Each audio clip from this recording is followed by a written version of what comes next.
Question number 25 जिनका नहीं हुआ है एक बार देख लो।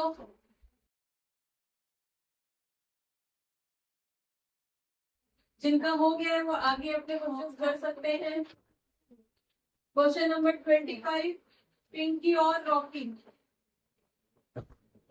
ठीक है, अब इनका जो ओल्ड रेशो था, ओल्ड पीएसआर वॉज 3:2 और न्यू पीएसआर इक्वल इन्होंने कर लिया है न्यू पीएसआर। ठीक है, अब यहाँ पे देखो सबसे पहले तो गुडविल की कैलकुलेशन आपको दे रखी है। तो गुडविल जब भी आप कैलकुलेट करोगे वो हमेशा गेन सेक्रीफाइस से होता है। क्यों? उसको हम रिवैल्यूएशन के अंदर क्यों नहीं डाल रहे हैं? क्योंकि गुडविल के अंदर जो भी चेंजेस आ रहे हैं, पहले तो आपको चेंजेस नहीं दिए गए हैं। ठीक है, आपको कभी भी गुडविल जो है चेंज करके नहीं बोला जाएगा कि पहले इतनी थी अब इतनी करनी है, ऐसा नहीं होगा। अगर दो वैल्यू दी भी जाएंगी तो पुरानी वाली को ओल्ड रेशो में, ओल्ड पार्टनर्स में डिसॉल्व कर दोगे, रिटर्न ऑफ कर दोगे, और जो नई वाली गुडविल होगी उसका गेन सेक्रीफाइस के अकॉर्डिंग कैलकुलेशन होगा। तो इस चीज को अपने माइंड में बिठा लेना अच्छे से कि जब भी गुडविल दी जाएगी तो उसको हम रीवैल्यूएशन अकाउंट में ना लिख के गेन सेक्रीफाइस के अकॉर्डिंग पार्टनर्स में आपस में एडजस्ट करते हैं। ठीक है, बाकी जितने भी एसेट्स हमारे बचते हैं या लाइबिलिटीज बचती है उनको रिवैल्यूएशन के अंदर रिकॉर्ड करते हैं। ठीक है, तो यहाँ पे एक तो गुडविल दे रहे हैं, तो गुडविल की कैलकुलेशन पार्टनर्स की होगी, तो पहले इसी को सेटल कर लेते हैं। देन आगे तब बढ़ेंगे, पहले इसको सेटल कर लेते हैं। गुडविल दे रखी है कितनी? 36,000 की गुडविल दे रखी है। गेन सेक्रीफाइस निकाल दो इनकी तरह, पहले यही से कर दो आगे। गेन सेक्रीफाइस अब किसका? पी का कितना था? पहले 3/5 था, अब 1/2 हो गया है। और आर का क्या है? आर का पहले 2/5 था, अब 1/2 हो गया है। डन। बता दो यहाँ पे कितना आ जाएगा? 10। इधर 2 3 6 -5, 6 -5 का मतलब हो गया 1/10। ठीक है, इस तरफ सेम ही मैनर में ये माइनस में आ जाएगा, तो 10 आपके पास आ गया। 4 माइनस यहाँ पे कितना आ जाएगा? 5। 4 - 5 का मतलब है -1। ठीक है, तो एक सेक्रीफाइस ये जो है ये सेक्रीफाइस कर रहा है और ये गेन कर रहा है। क्लियर? तो यहाँ पे आप सिंपल कैलकुलेशन कर दो किस तरह से। अगर 36,000 टोटल गुडविल की वैल्यू थी और 1/10 का गेन सेक्रीफाइस हो रहा है, तो ऐसे केस में 3600 की जो ट्रांसफर होगा वो आपस में डेबिट क्रेडिट कर लेंगे। कौन डेबिट होगा कौन बता दो जरा, एंड बताऊंगा। हाँ जी, रॉकी गेन कर रहा है, तो रॉकी के कैपिटल अकाउंट को डेबिट किया जाएगा 3600 से। दूसरी तरफ आपका जो ये कौन है, पिंकी के कैपिटल को क्रेडिट कर दिया जाएगा क्योंकि वो सेक्रीफाइस कर रहा है। तो ये तो हो गई गुडविल की सेटलमेंट, खत्म। गुडविल यहाँ पे खत्म। ठीक है, नेक्स्ट अब हम रिवैल्यूएशन में देख लेते हैं कि एसेट्स और लाइबिलिटीज, कौन कौन से एसेट कौन कौन सी लाइबिलिटीज में चेंज दिखा रखा है।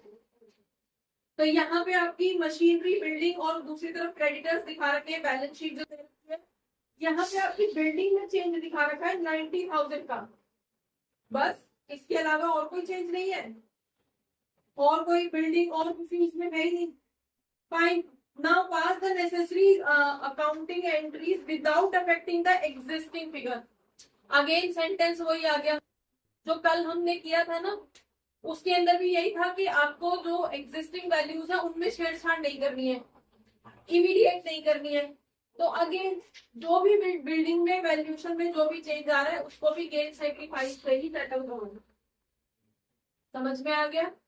ठीक है, तो बिल्डिंग की कितनी थी आपके पास? यहाँ पे हमें कोई भी चेंज इफेक्ट में नहीं लेके आना है, बस चेंज होने की वजह से, पीएसआर चेंज होने की वजह से जो भी आपस में सेटलमेंट हो रहा है उसको सेटल कर दिया।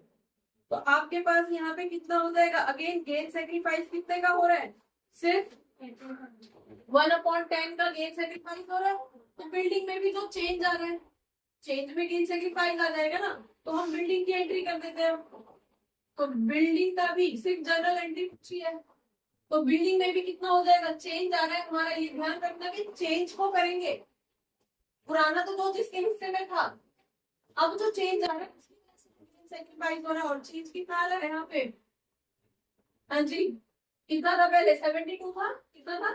72 था, अब कितना हो गया है, तो कितने हजार का है यहाँ पे डिफरेंस, 18,000 का डिफरेंस आ गया। डन। अब यहाँ पे 110 के अकॉर्डिंग देख लो, 1800 रुपए का आपस में कंजन करना पड़ेगा। ठीक है, क्या है यहाँ पे, यही दे रखा है सिंपल। बता दो जरा, किसको करोगे, आर को ही डेबिट करोगे, आर की कैपिटल को अगेन दोबारा से हम डेबिट कर देंगे कितना, 1800 रुपए से, और किसको भेज देंगे, बी के कैपिटल अकाउंट में ट्रांसफर कर देंगे, क्रेडिट कर देंगे इतना। Be building adjusted, being change revaluation in building adjusted. ठीक है, अब चाहे तो आप इनको देखो, एक और चीज बेटा, चाहे तो आप इनको अलग अलग कर दो एंट्री तो भी ठीक है, और चाहे तो, क्योंकि दोनों ही एसेट थे, ठीक है, तो देखो आर जो है टोटल कितना डेबिट हो रहा है, 36 तो गुडविल की वजह से डेबिट हो रहा है, और 1800 आपकी बिल्डिंग की वजह से डेबिट हो रहा है, तो टोटल यहाँ पे कितना आ जाएगा आपका 54। तो 5400 के लिए डायरेक्टली डेबिट कर दो, दोनों डेबिट ही हो रहा है दोनों जगह।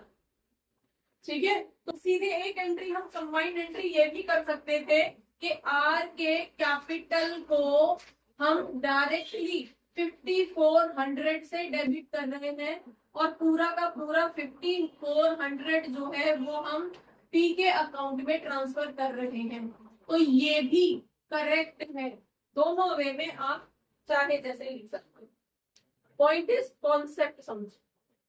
ठीक है, जो बुक में आंसर दे रखा है वो बुक सारे आंसर को प्रिंट नहीं कर सकती, लिमिटेशन है, एक ही आंसर को करेगी।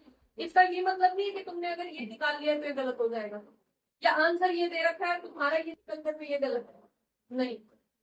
आप कॉन्सेप्ट पे फोकस रखिए कि डेबिट कौन हो रहा है, कितने से हो रहा है, उसकी आप अलग अलग एंट्री कर सकते हो, उसकी आप फॉर्मूला में एंट्री कर सकते हो। क्लियर?